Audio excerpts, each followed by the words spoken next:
Greetings and hallucinations, everybody. It is time for another episode of Another One Bites the Dust. This time it is Manread's turn. And I call him Man, kind of a generic name, but I think you shall all know who I am referring to. This is going to be a Seraphim versus Cybern matchup on Cobalt Valley. Apparently this was actually a tournament match in which he got beaten a little worse than he would have liked to, so I'm going to go ahead and play from his point of view and see if there's anything that we can work out that would help him improve. I'm going to go ahead and bump up the speed ever so slightly because this map does have some separation on it, and I should be able to catch everything pretty easily. Alright, going for the early Hydro build. This is Land Factory, 3 Mass Extractors, walk directly to Hydro, add 3 P-Gens, and then a Air Factory, which is a completely legitimate build and should work out okay. It is a little slower to get units out, although you do have a scout out immediately following, but should work out for you.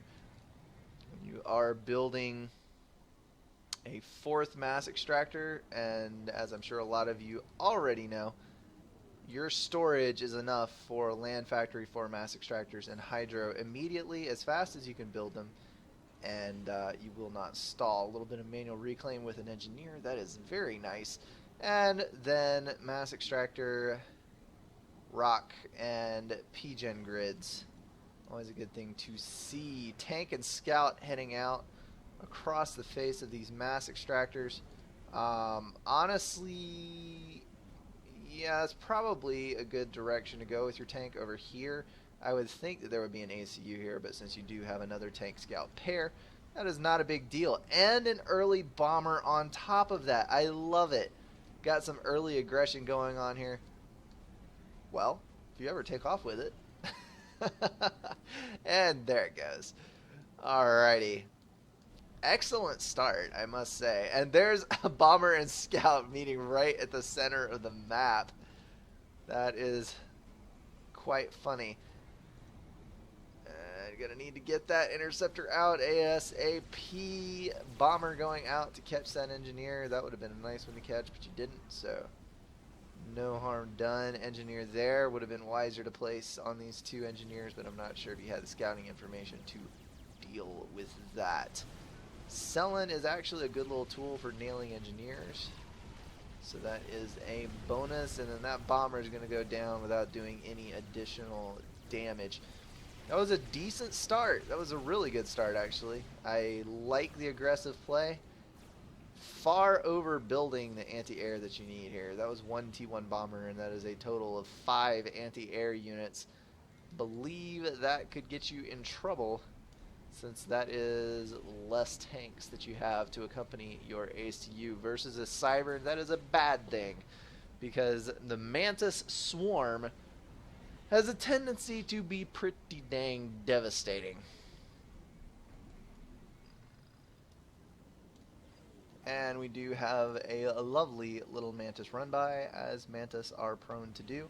And brilliant choice here, putting your Cellin on hold fire so you can put him under cloak and leave him for free intel on where units are headed coming around the right side of the map.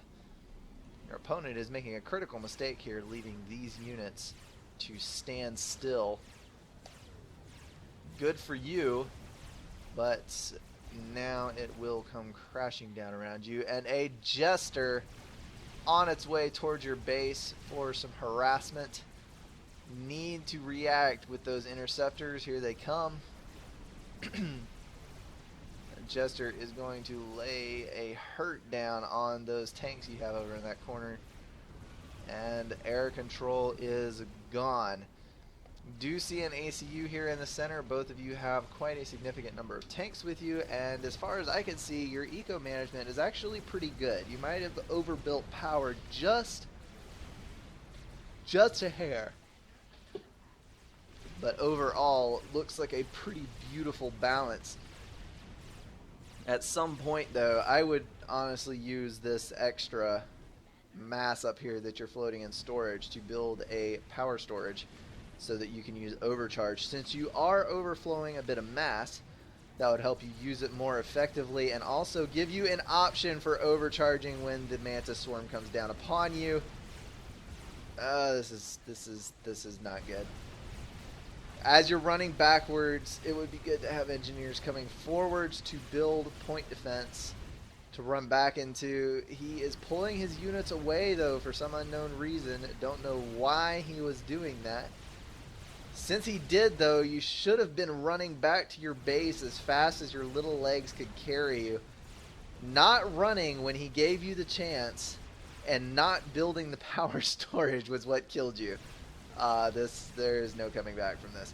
He actually handed you your life and you ran right back into the Mantis. Oh, so sad to see. I am so sorry, my friend. That is frustrating as all hell to die to Mantis Swarm like that. Alright, that was a short replay. Short list of suggestions. And you know what, actually? I am going to do something different. I'm going to end this replay and get out of here. Should have hit exit to Windows, but whatever. And I am actually going to see if your other replay is as short.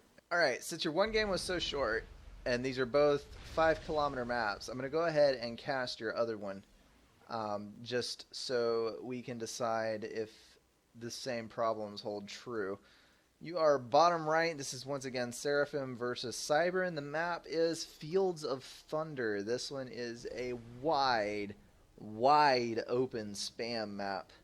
Even more than Cobalt Valley. This is basically all just empty space, and there is an absolute buttload of reclaim over here.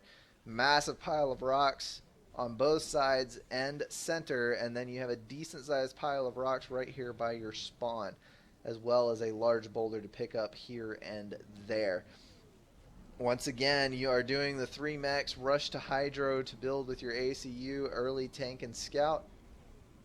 And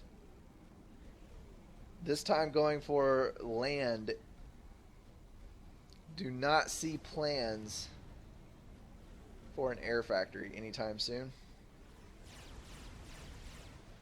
And ACU is going to come over and swipe that Mantis.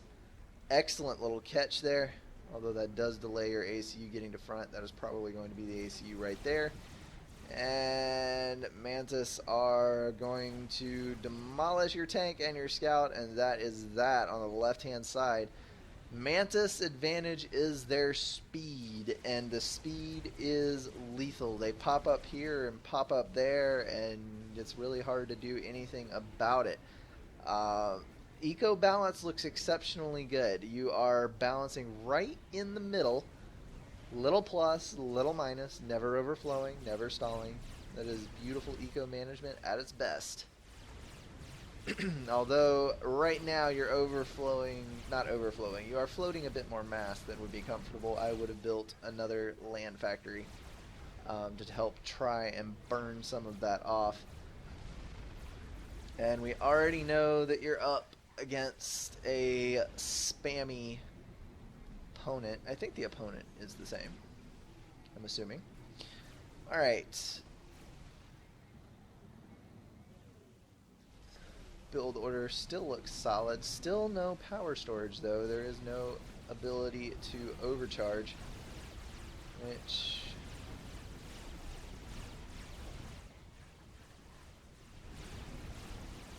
And there he is wisely pulling his ACU back, running for the hills, and leaving you the reclaim field, but his ACU is alive, so that is a win, as long as he doesn't die. Definitely need to be aggressively building power. You're minus 45 and headed for a stall if you're not careful. And there it is, the power stall. The air did it. That air factory is more than you're able to run. And finally back on top, as we all know. Oh man. All of the THAMs just disintegrating. Overcharge would be so nice right now. As tightly as those units were packed, you probably could have nailed 5 or 6 with 1 overcharge, and that was a nice run by at the top there, by the way.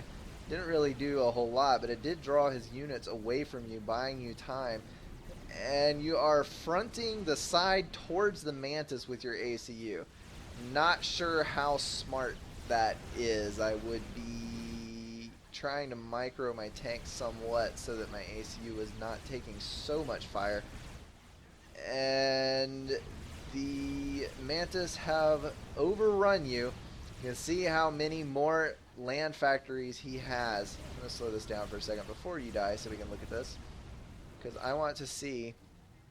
You have 1, 2 engineers reclaiming. That is all. He has 1, 2, 3 immediately picking up all of the reclaim from that run by up there. And then this whole swarm of engineers, I'm going to assume, and I think I would be right, that he has been using these to, number 1, reclaim around, and number 2, assist that to tier 2. And then he is also pulling all of the reclaim from up here, and he has been doing a very good job of reclaiming. Let's see, you have 3,000 and he has 5,000.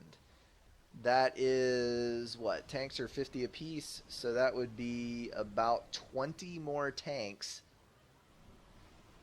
that he is building just off of the reclaim that he's got. And he's also holding 1 more mass extractor. And that 20 tank advantage is more than enough to tip the balance in your favor and then never let your opponent get enough tanks back up to challenge you. And then going for the gun upgrade, standing right there with no engineers to assist, was an incredibly bad idea. I have to cancel that, losing out on more mass and falling even further into a disadvantage. Again, I think power storage would have been more than worth the mass at several points in these 2 games. I don't really understand the point in going this long without it. You can see he has his power storage up there. When you see the tier 2 units, that's an easy thing to overcharge them and kill them. And that is going to be game. Alright, I hope these helped, and I hope to all the people watching who are not Manread that this has shown you something about the game that you may not have noticed before, or clued you into a little bit of micro or a strategy that you may not have seen. Alright, that is going to wrap it up for me on this cast. Thanks for watching.